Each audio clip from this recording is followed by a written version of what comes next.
John Miers, you had a job that very few people in the world have had in history, I would say. I don't know how many got to drive around nuclear submarines. There's some, but yeah. Some, yeah. Uh, Tell us about that job. What did you Yeah, my name's John Miers.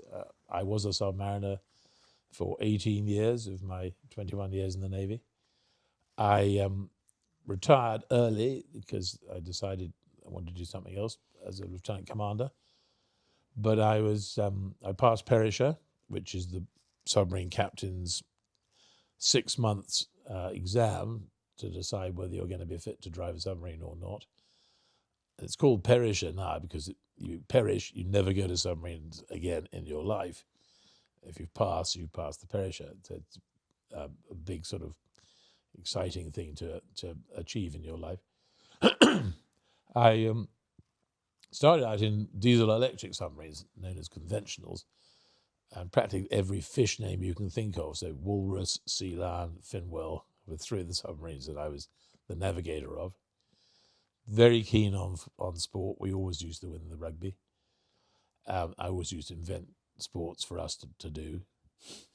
And then I went into the Polaris world. So I was in navigator of HMS Repulse for a couple of years.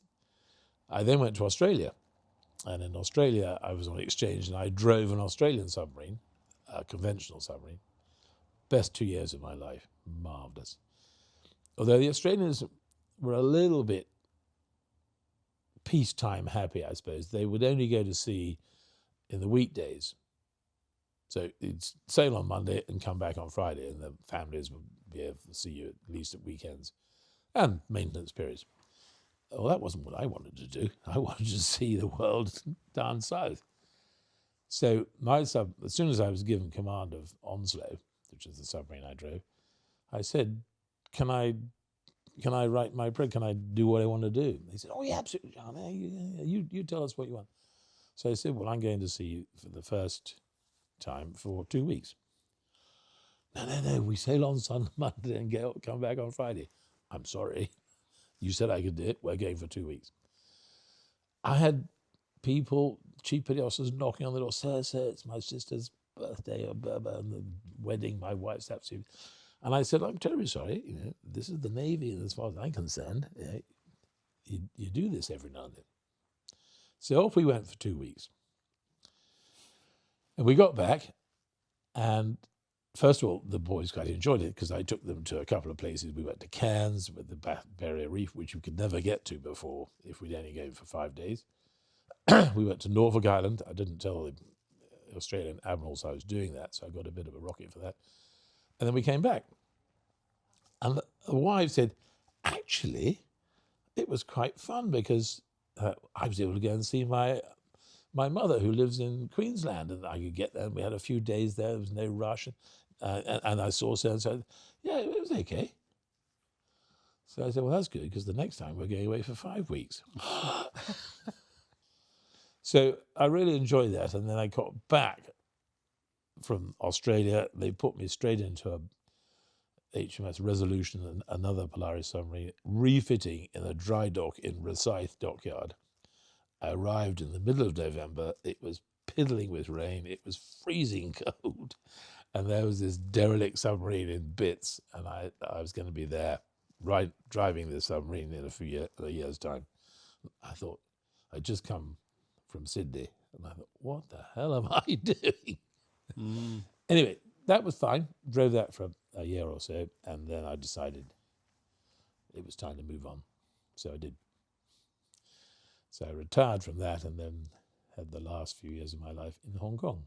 Mm-hmm. If you had to guess, how much time of your life have you spent underwater? Yeah, probably 3 or 4 years. Really? Across what period? From 1971 to 1986. Wow. Yeah. It's this unique space being in a submarine. Did you say for 2 or 3 months on a, I don't know what you called it, a tour, a The trip? patrol, the guy who's out there, and we have to have someone out there all the time. They're spending 6 months now, which is crazy. Mm. And they're literally nothing to do, just quietly hovering, waiting to be told or not. So you get, they're very, it's a special sort of breed of people. Very relaxed, very mature. And one of the things, particularly in that environment, that submariners get, and they do for you, is you learn to get on with people you don't like very well. You have to. You have to. It makes you very tolerant and very understanding. You don't judge so quickly. It's a nice thing to learn, actually, because you're stuck with that. But it can, 6 months is much too long. Super group of people. I mean, you're dealing with the person who's the most junior and the person who's the most senior, and you're all as important as everybody. And you are important because a disaster in a submarine can happen instantly, and various different things can go wrong. And very often, the only person who, within the first 10 seconds, which is vital, can do something about saving the submarine is the guy who happens to be standing where this burst happens or where this fire starts. And if he doesn't deal with it, we all die. So if it's the steward, he knows how to do it. So you trust everyone. You know that everyone there knows how the submarine works, how capable all the various bits are. And it gives you a feeling of pride, actually, that it's a body of people that we can all trust. So it's a very nice feeling. Mm. When you say a patrol 6 months now, or 2 or 3 in your time, that is without leaving the submarine, to state the obvious. Oh, yeah. In fact, the rules state that this is the biggest priority that Britain supports, is having a submarine at sea that is undetectable. Not even for 1 second can it be detected.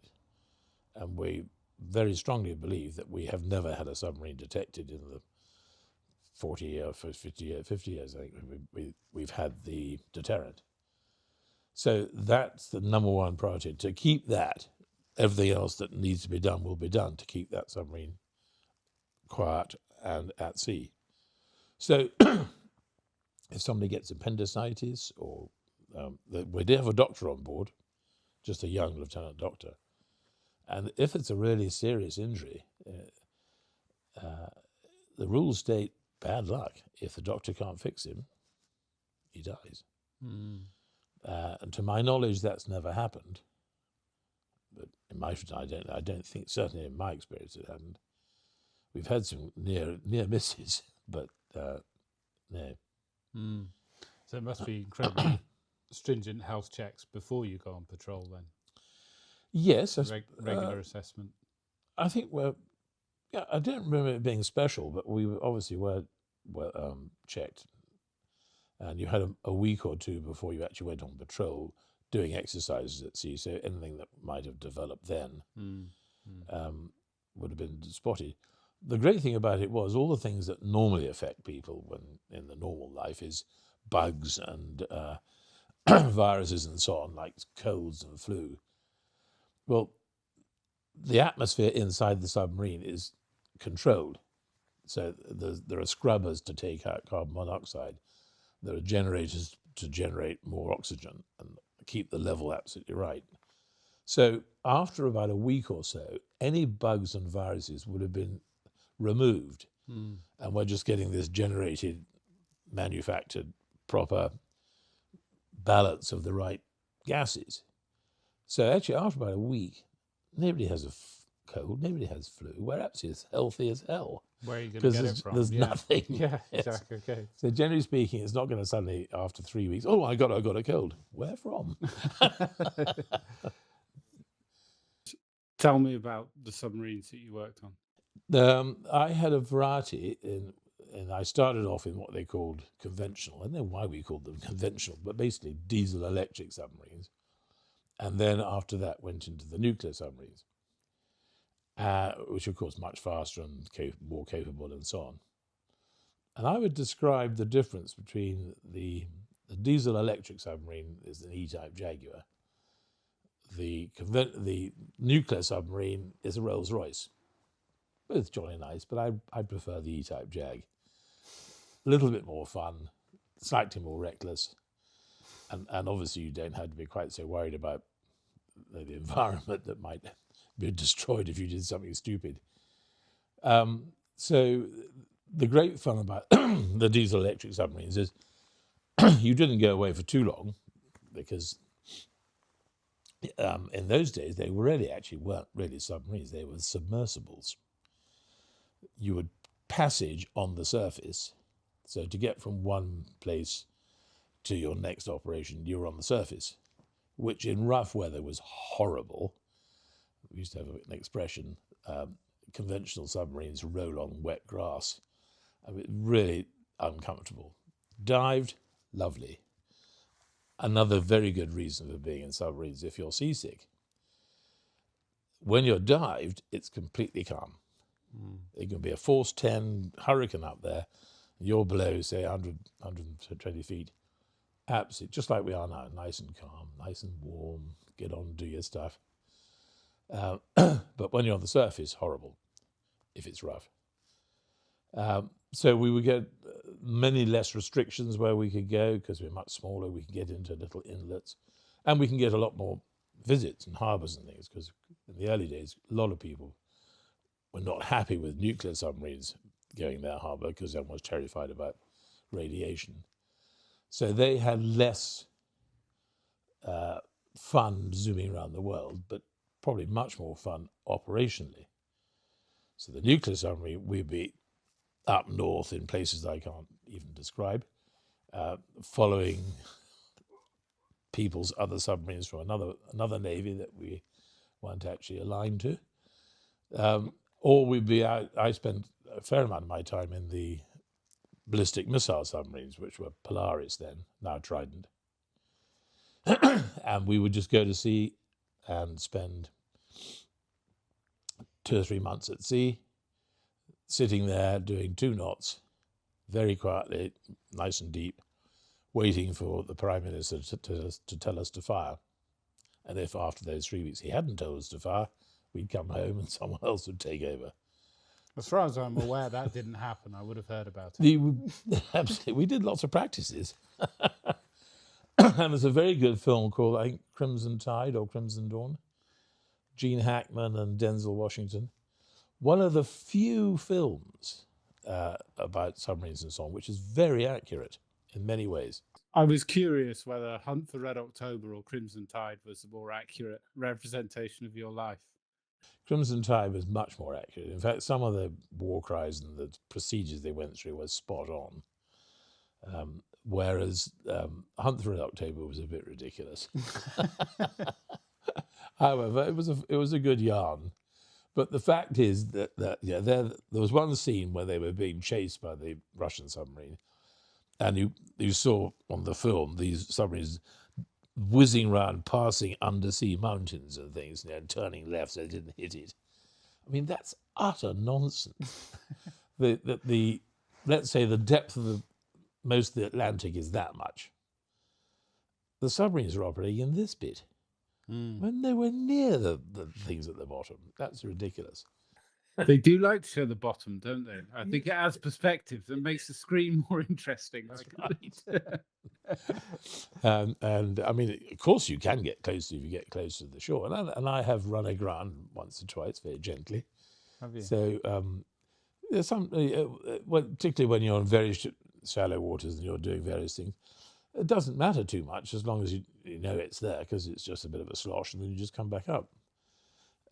Actually, it was quite one of the naughty things we used to do to get away with anything that might happen, particularly in the diesel electrics. There was a particular technique we would use to try and avoid detection if you were in shallow water. You would basically go and sit on the bottom. So you go very, very slow, very, very, very slow, and get as close as you could. You'd have a little echo sound so you could tell how deep it was. And then when you were about a foot or two off the bottom, you would then flood a tank, and the submarine would go clunk and sit on the bottom. And the idea of that was that you now weren't moving, you were part of the bottom, and any ships that were trying to find you probably wouldn't identify you, not in those days. So that was a way of sort of being safe if they were a bit close. Or you always, as soon as you sailed from your last maintenance period or whatever, you'd put in a bottoming exercise as one of the things you did. Because what that would do, of course, would scrunch up the bottom of the submarine. There'd be quite a few scrapes on it and that sort of thing because you'd sat on the bottom. So a bit of the paint would come off and so on. So if at any stage later on you did actually run aground and you got into the dry dock and the chap would say, good Lord, you say, oh, that was a bottoming exercise. Oh, that's all right then. But even doing it deliberately, that I can't imagine the sensation of being in charge of a submarine with all those guys' lives in your hands and that feeling of contact as it touches the ground. Sometimes it was a it made not much, but certainly you all knew it. I bet. But actually, fun enough, there was one submarine. You had to know what the bottom was. If it was very rocky and so on, not a good idea. You look for something that was sand. That was ideal, muddy sand or whatever. But there was one submarine apparently who they decided that they'd spend the night bottom. So if you're on the bottom, you don't have to worry too much about moving around. So you could reduce the people on watch. So they bottomed in this particular place. Everyone then carried on. A lot of people went to sleep. And the next morning they decided, okay, let's get going again. So they blew the tank, lightened the submarine and so on, as one does to get off. Nothing happened. And then they blew some more air into the tanks. Nothing happened. And what had happened is they'd actually bottomed in very soft mud. And overnight the submarine had sunk right down, so only the conning tower was above the mud. Really? So they were in real trouble. Like a welly boot. Exactly. And so they blew every main bows they could, and then they went forward and back, and they had people running up and down from one end of the submarine to the other to try and sort of tip it. And it did running up and down from one end of the sub to the other. So get it bow heavy and then run, and while at the same time trying to manoeuvre and put air in to make the submarine much more buoyant. And apparently it did take a couple of hours before they actually got out of this this mud. That's the only story I've ever heard where it did go wrong. Right.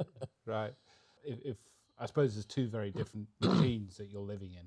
You've described the smaller and the larger nuclear. Yeah. What were they like? What number of people? What living area did you have? Well, there are lots of different types of conventional diesel electric submarines these days. The ones we had, by most standards, were quite large, and we had about 60 to 70 people on board. And you hear about hot bunking, so the chap would get out for his watch and he'd put on his fire weather gear if you're on the surface, or go to the control room if you're dived, relieve the guy who'd been there for the last 3 hours, and he would then go and pop into this nice warm bunk the other chap would get out of. Mind you, submariners, one quality of a submariner is you're very good at sleeping. A submariner can be asleep hanging onto the strap in the underground for 5 minutes. It's fine. You get used to sleeping wherever you can. Mm-hmm. So no one ever complained. It was squashed. If you take the wardroom, which probably had the biggest space, there'd be 7 officers in bunks that were sort of situated around the wardroom table where we had our meals. So there's sort of 2 there, and perhaps 3 there, and 2 there. And it wasn't unusual that some chap would get out of his bunk to go on watch and he'd step into your cornflakes while you were trying to eat it. But we never felt it was something you expected, so you didn't complain. That was the job. Yeah. And you mentioned there's an officer level and the general sailors. Is that right? No, officers, senior ratings, and sailors. Yeah. Right, and they were separated to a degree where they slept and where Yes, they the ate? officers had the wardroom. Yeah. The senior rates had their meeting space, their mess, which wasn't actually so full of people sleeping. That was more of a mess. But their sleeping arrangements run outside in the environment around it. And then all the way up and down the submarine, there were various bunks where they could put them, depending on what the machinery needed to be. So people in the front end of the submarines might find themselves sleeping between torpedoes, because that was a convenient place to put some bunks. Yeah. But it was such a small space. Unless you're an idiot, you talk to everybody. You got on with it. And if a sailor, when I was as captain, if a senior sailor came along and said, "So I think we should be doing this because something has happened here," you listen to him. He might be right. Mm-hmm. There was very little arrogance at all. Mm-hmm. In it. And so my area of interest is alcohol and how that has moved through society, how industries have developed, different consumers and different spaces that it was consumed, because it is a drink with a unique effect. And you lived and worked in a very unique space. Right? There's nothing like it.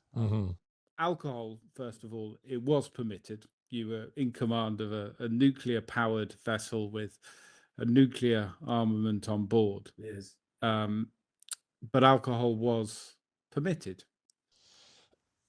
I think the point is it's taking the environment at the time, and we didn't have hundreds of rules like we do today, where you can't have this and you can't do that and you can't play this speed. So we had to, the environment and the people living those days had to make decisions that were sensible. So yes,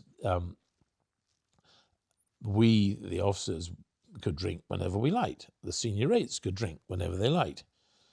Until 1970, the junior rates used to get a tot of rum. After that, they got small open cans of beer round about dinner time. That was the replacement for the tot of rum. Now, because we knew what we were doing and what was going on, if you saw anyone drinking too much, you bloody well stopped him. You didn't have to do that very often, because people didn't. We knew what was sensible. We had a couple of glasses of wine in the evening, perhaps, particularly if you weren't going straight on watch. And so it worked because we controlled what we felt needed to be controlled. And the senior rates, they could have pints of beer if they wanted, but they made damn sure that it was controlled, because the guy who was going to get pissed and do something stupid would kill them. Mm-hmm. So we didn't need someone to come along and say, right, you can't do this and you can't. We did it because nobody told us we couldn't, and we did it sensibly. So yes, we did drink. They used to smoke as well. Gosh, yeah, of course. And people forget about that. And because everyone smoked, because that was normal, therefore in submarines you're allowed to smoke. Now, and we had machines that took all the stuff out of the atmosphere, so it was fine. I suppose as well, you mentioned everyone's got to get on with each other. The last thing you want to be doing is going underwater for a month and you've just given up smoking, or 25% of the crew have just given up smoking. Well, I tell you, you've hit on an absolutely perfect statement, because we did allow smoking, and it would have been perhaps 20 or 30%, I don't know exactly, a good number did smoke. So everything was fine until one of the machines would break down or just go wrong. And so when that was the case, this machine that was taking all the nicotine smoke out now wasn't doing that. So we then had to have no smoking throughout the submarine until it was fixed. Now, sometimes that would go on for a day or two. And the smokers became unbearable. I bet they did. And it was quite amusing because it wasn't them that begged the captain to allow smoking. It was the non-smokers. So for God's sake, let them smoke. They're being unbearable. But that's what we did. I don't know. I'm sure they don't smoke today. There'll be some regulation that stops them, and hardly anyone does smoke anyway. So my guess is that they don't smoke in submarines today. I may be wrong. I'm sure I'm not. But I'm absolutely sure that alcohol is sensibly dealt with, and there's no sort of you can't drink. I'm pretty certain. It might have changed, but I don't think so. But certainly in our day, you could. I was lucky in that I didn't actually join submarines until 1970, 71. And in 1970, they stopped rum. So I don't know what it was like in a submarine after 12 o'clock, noon, when all the boys had their tot of rum. Because a tot of rum is worth about 7 or 8 gins. Mm. I mean, it's lethal. Mm-hmm. It's not the stuff, you can't buy it anywhere. That stuff that you buy in the shop saying passes rum, it's not. No, it's rum. No. The stuff that we had is locked away somewhere, Jamaica or something. I think it might be Antigua. Anyway, and it is not, you can't get at it unless you've got some special thing. So you have these guys wandering around doing their jobs between sort of midday and about 3, having just had 5 gins. It seems unnecessarily early as well, midday. Well, then again, going back through history, if you go back, say, to the beginning of the 19th century, Nelson's days and so on, where they would spend years at sea, eating the most filthy food, Weevil-filled biscuits, and baguettes everywhere and so on. They had to be drunk in order to do that. And if you ever go on board Victory in Portsmouth, they give you a list of the amount of alcohol that the guys had every day, or a bottle of gin, 2 bottles of wine, and some beer and rum, of course. I mean, they must have been smashed. Yeah. But because they were smashed, they got on and fought in the most appalling conditions, and they ate the most disgusting food. So giving them their thing around about 12 o'clock in the daytime is a good time to do it. So for the rest of the day, they're all ready to get stuck in. So that's, I think, the tradition is why it was meted out then. You mentioned a couple of things, the times when people were able to drink in this difficult environment where you don't have dawn and sunset to mark a day. Meal times and the opportunity to have a small amount of alcohol, I suppose, marks that point in a day that you got through a day, or because time must be quite unusual on a submarine, I would think. Well, no, because actually what we would do at dawn, as it were, proper dawn up there we weren't seeing, lights would go from red lighting to white lighting. Mm-hmm. And then when you got to sunset, then the lights would turn from white lighting to red lighting. Mm-hmm. And in some cases, quite dark lighting. So you artificially created day and night. Mm-hmm. So you knew it. It was dark. Mm-hmm. But did it still mark a point in the day where you had a beer and you relaxed a little bit, I suppose? Or... Oh, yes. I mean, the morning would be morning and you wouldn't be drinking in the morning. Mm-hmm. Even if you were one of these people who was 4 hours on, 4 hours off, 4 hours on, it was still the environment of it being morning was very obvious. And so you'd say, I'm going to have a pint of beer now. Yeah. What? It's 9 o'clock in the morning. Okay. Yeah. And you mentioned open cans of beer. That seems quite significant. Is that to stop hoarding? Absolutely. Yeah, absolutely. And because that's a throwback to rum.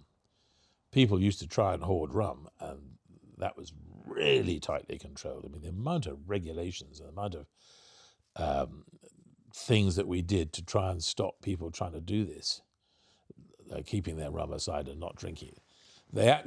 They couldn't, the sailors didn't take their rum back to their mess and sit quietly sipping it. The rum was given to them in the cup, the glass, and they drank it in front of the guy, the officer who was giving it, and then gave the empty glass back.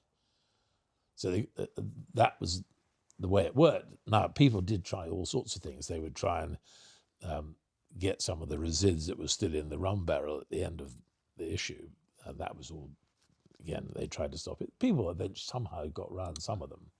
The senior rates were allowed to take it back into their mess and drink it. So they had more opportunity to hoard. But it was something that was very much, it was a very severe punishment if you were found doing that. It served to the sailors open. There's still this atmosphere that this is your measure. Yeah. You're allowed to relax, enjoy this beer, but you're not hoarding it up for someone's birthday. No.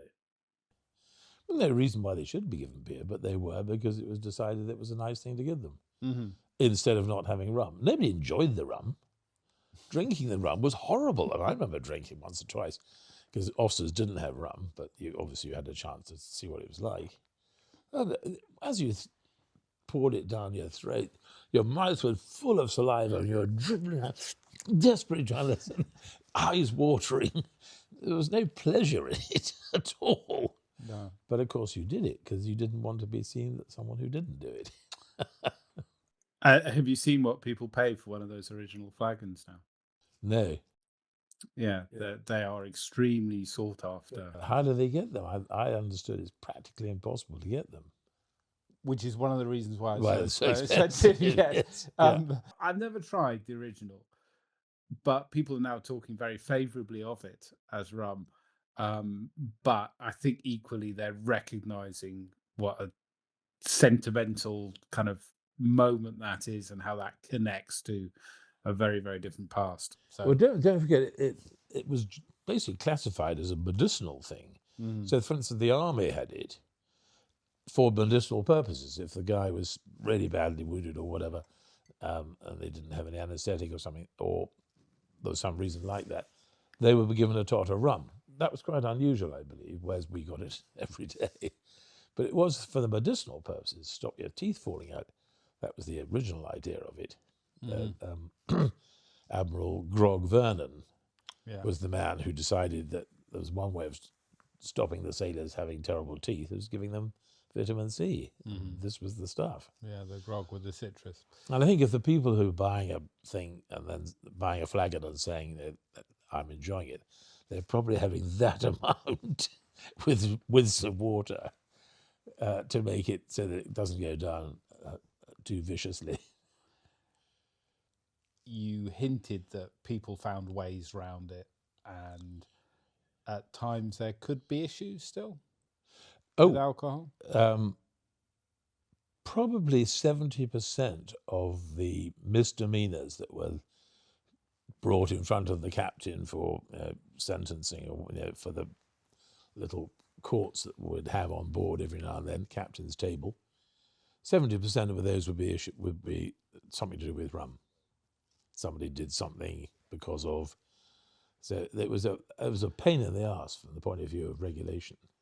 You're talking generally in the Navy, right? Generally in the Navy, yeah. So getting rid of it, all the defaulters decreased by about 70%.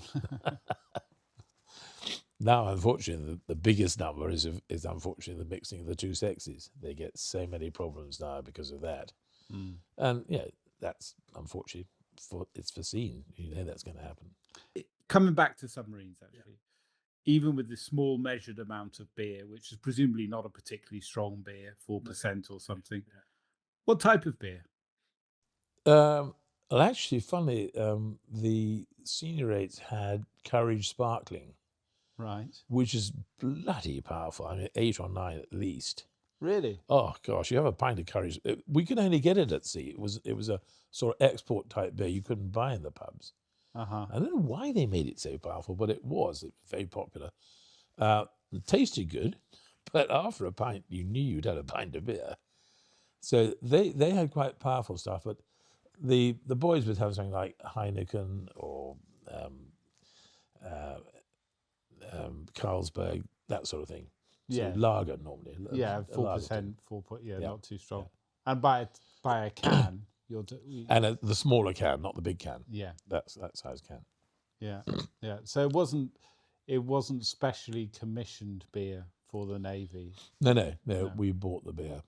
Mm-hmm. Of course, the ridiculous thing was, and probably still is, the Navy enjoys duty-free privileges. Yeah. The customs hate that, and they do everything they can to try and take these privileges away from the Navy. And when a ship comes back from being abroad for, say, a few months, before they get alongside, the customs guys get all over it, trying to see whether they're trying to smuggle things in, or particularly alcohol. So a very love-hate relationship with the customs. That meant when I was a young officer, and one of the things you had to do was, if you're a young chap, you get the the job of being the wardroom wine caterer, and you had to therefore account for the wine and the beer and the whiskey and the gin and so on. And at the end of each, what it was, 3 months, you had to show the book saying what we drank and how much we drank, and make sure it was all properly watched. The gin, this is going to show my age now, a bottle of gin cost 6 shillings. No, it wasn't. No, it was, anyway, 6 shillings or less, which is 30p today. The tonics were more expensive. More A can expensive of than the tonic gin. was more expensive than the gin. But nobody cared about the tonics. We, No. didn't have to regulate them or the Coca-Cola. That just bought it and sold it. But we had to make absolutely sure we regulated how that was sold, and it was the cheapest thing that we had. So we were lucky in that our booze was very cheap. Mm-hmm. Mm-hmm. Was there a cost to the sailors? If you were teetotal, you is the beer given free, or is it charged? It is free, right? Cans of beer, yeah. Mm-hmm. Mm-hmm. Funnily enough, I don't think there was an alternative. There was an alternative to rum, which was lime, of course, lime juice. Mm. And you didn't have to take it, but some did. That's why they were called limeys. Oh, But I don't know when the 2 cans of beer came along, whether they still got some soft drink. Not sure. I think that they didn't. I can't remember seeing people drinking lime juice. Mm-hmm. Mm-hmm. And the officers, they had access to more than beer, did they? Oh yeah, have a glass of whiskey, yeah. Yeah. And you might have a glass of whiskey in the evening, yeah. But if you had 3 or 4 glasses, someone would notice. Yeah. Yeah, of course. Yeah. You've all got each other's eye on each other, because it's in everyone's interest. But the sort of people that you had and who were in that submarine, the sort of people who wouldn't do that, generally speaking.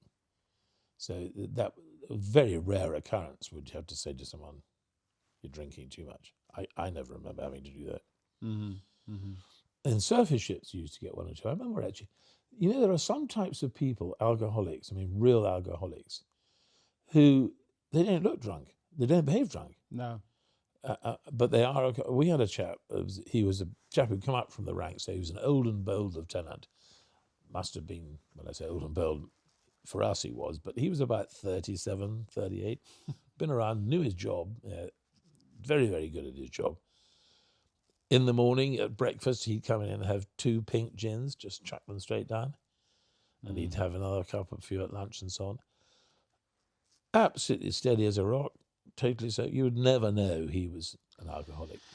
That expression, functioning alcoholic, is extremely accurate. If you actually meet a functioning alcoholic, you have no idea. There could be some physical signs if you know what to look for, but it is the alcohol that keeps them functioning perfectly.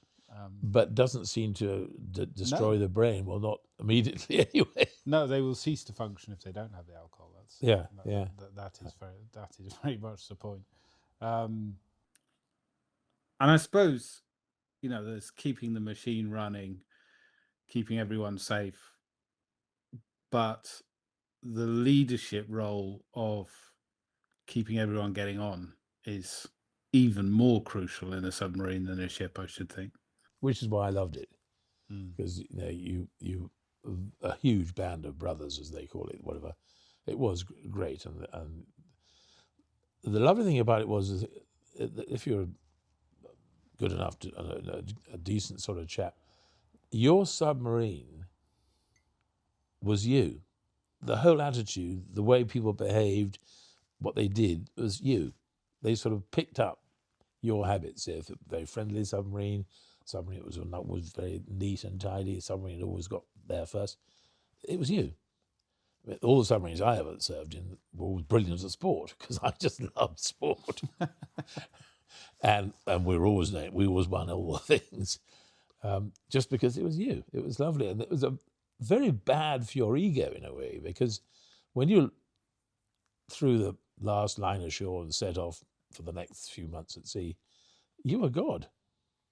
And they laughed at your jokes. They thought you were tremendous.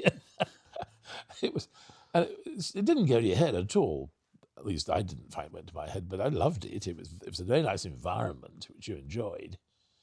And then your next job after being commander for submarine as a young lieutenant commander, you then get sent to some admiral's staff somewhere where you were the most junior officer. And you had to suddenly get your ego back again. So now you are dirt. That time when you are coming close to shore, you've been underwater for a month, 6 weeks, 2 months, and you're getting close. Yeah. The atmosphere must change as you're getting close to completing that patrol. How do you then spend time once you come ashore? Yeah. Do you then spend time together decompressing in a way? I don't mean that literally. There must be a few nights in a pub immediately afterwards. Before then, you go back to your families, a normal life. Oh God, no. The families. Well, in my case, I was always based in Faslane, Helensburgh, and the families would be there. The married ones, of course, they'd be all on the jetty, waving flags and saying, right, for that immediate moment. So it's very exciting. There's Dad. Well, only the 4 people on the bridge they'd see, and 1 or 2 others who are going to tie up the ropes. The rest of the people in the submarine were still inside driving the submarine around. But generally speaking, you knew exactly when you were coming home. You knew how long your patrol was. And in the last 2 days, you'd be edging towards Britain, so you would be ready to come up.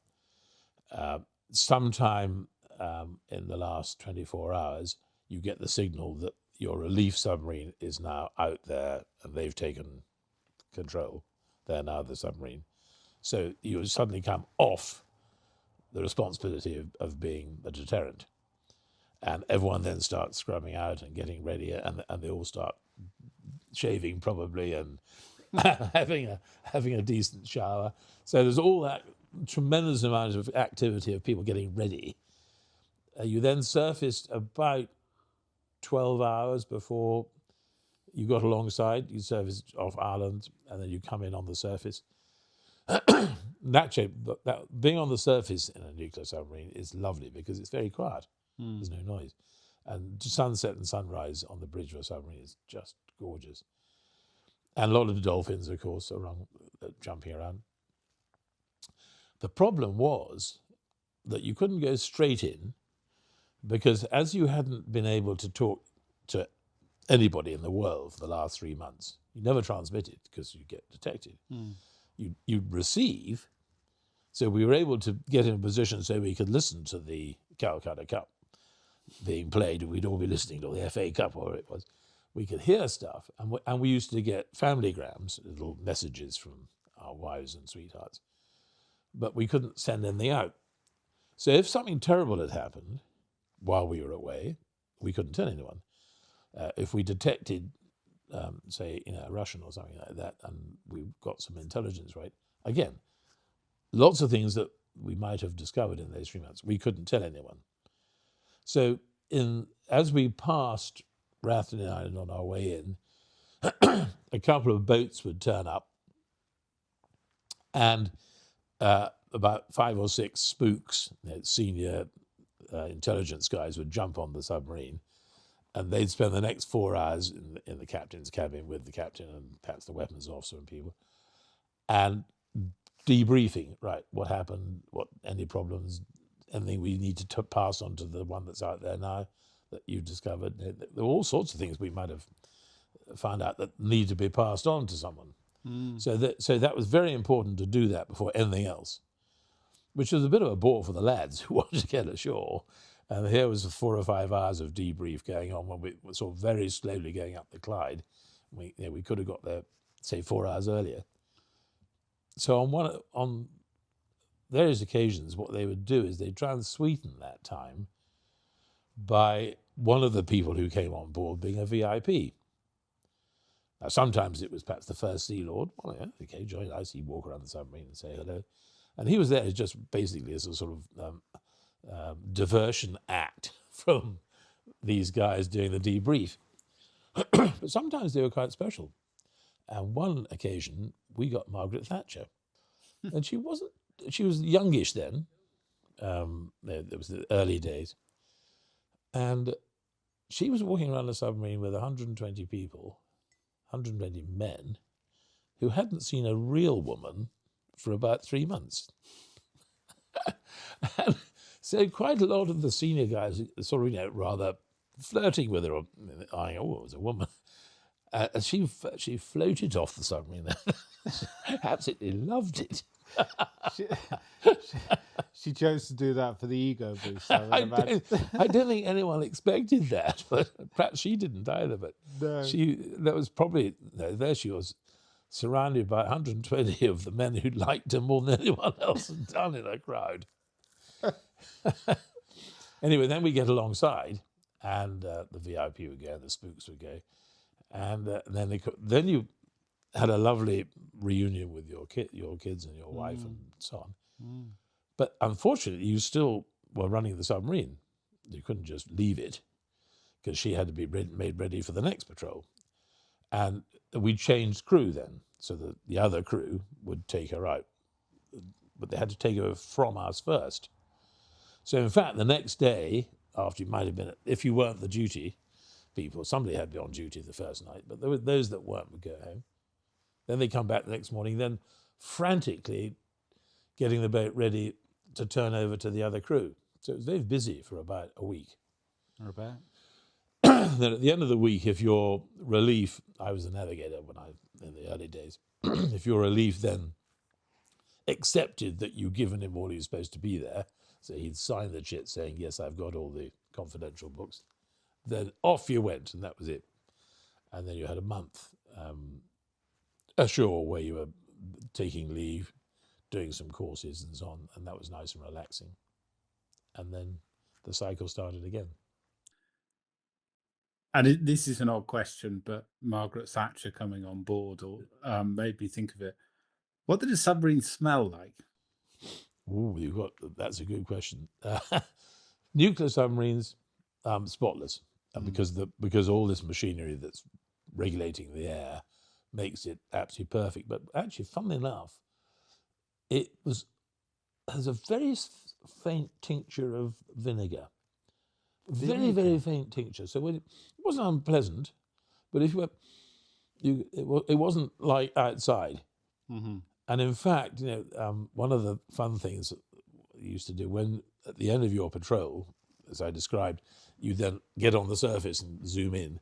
When we opened the hatch to get the guy to go up on the bridge and take charge from the bridge, there'd be 2 or 3 of us underneath, because as the air came, the smell of sea and seaweedy, and it really does smell. I bet. A lovely seaweedy smell. Oh, real smell. To freshness. Freshness and everything, yeah. So that was the nuclear submarine. The diesel electric submarines, you stank. Yeah. We didn't have water. There was just enough fresh water for making food and cleaning engines and all that sort of thing. Nothing for showering. So when you went to sea for any period of time, you would get on the submarine in your smart uniform. You'd take the submarine out, zoom out to sea, and then you changed into what was known as your running kit. And that would be your favourite tartan shirt and a tatty old pair of jeans or whatever. And that never changed. Really? Underwear never changed. So for 3 weeks, or that would be quite a long time for a diesel electric, but it could be 3 or 4 weeks. You were in that submarine and quite hot and sweaty a lot of the time. I bet. And you never changed your kit and you never washed. You could wash your hands, but that was about it. Really? And some people washed their face a bit, but a lot of us grew beards. So we hummed. I bet. But the great thing was we all hummed together. Yeah, yeah. So we just didn't notice. Mm-hmm. Or you did a bit. If you got really close to someone, it was clearly BO. But I mean, generally speaking, it was perfectly bearable. You didn't notice. And it was very good for us. Because what happened is you didn't throw soapy stuff and various other nasty chemical stuff all over your body like you do when you're showering and so on. So your skin became beautifully clean, no zits, no blemishes, because the oil and stuff that was being manufactured normally by the skin wasn't being interfered with. Your hair was glossy like a Labrador because it wasn't all having stuff thrown at it. There was a transition period from starting at day 0 to day 3. It was really uncomfortable. You felt sweaty and horrible and sticky, and your hair didn't feel great. It was itchy. But that only lasted a couple of days, and then everything settled down and nature carried on as it should do, and you were fine. It was very good for you. And then, of course, you got to the stage where you're about to come home. And so for the last few hours before we actually got to alongside, we were all allowed 1 basin full of water to wash in. Still wearing the same filthy clothes, mind, at the time, but we washed in a basin, so that's not a very big basin. And you worked out the most sensible order of which you washed first. let's not go into detail, but I think we could all imagine that. Yeah, what came last? You had to get it right. Oh shit! I mean, And when the first 2 people came out of the washroom, basically just the loo with a basin, we would go, poor blimey, they stank of like being in a bordello. I mean, it was just, God, you really heave, you guys, because they were 9/10 cleaner than we were. But even with that, and then you put on the uniform, which had only been in your cupboard since you left, so the uniform wasn't so bad, but because you'd only worn it for a day, you then put that on, but you still stank. Everyone expected that. When they opened the hatch on the submarine, the sort of brown cloud would come out. But then the first people that were off watch night would then go ashore. And yes, they were pretty pongy. And you would go straight up into the base. And in the old bases, like the one in Gosport, HMS Dolphin, they had these huge Victorian baths that you could lie in completely horizontal. And you'd fill that up to the top, jump in and swiddle around for a bit, by which stage the water would be pretty filthy. Then you run that away, and then you fill it up again, and now you just lie in that bath. You hadn't had a wash for where it was 3 or 4 weeks. It was absolute bliss, just lying in this hot bath. And then you get back to being a little bit more normal. Yeah. But it really made you appreciate baths. They were great. Yeah, I imagine. The closest I could come is going to Glastonbury Festival for Yes. 6 days. Yes. And that feeling of everyone smelling the same. Yes. I absolutely know what you mean there. And then the realisation of how smelly you are once you start sharing public transport or sitting on a flight next to a commuter. Those first meals back must have been amazing as well. No, not so. No. The food on board submarines is excellent. Is it? Absolutely. Well, it has to be. Yeah. It's the most important thing to keep the chaps' morale up. particularly the ones in the Polaris submarines, the Tridents. The chefs there are very highly trained, and the food they produce is just superb. The only thing is after a few, about probably 8 weeks or so, perhaps 7 weeks, they run out of the fresh stuff. Yeah. And so you don't have fresh vegetables and things. But we hit on the thing when I was in HMS Repulse, and we were off crew. We sent our chefs down to the Savoy.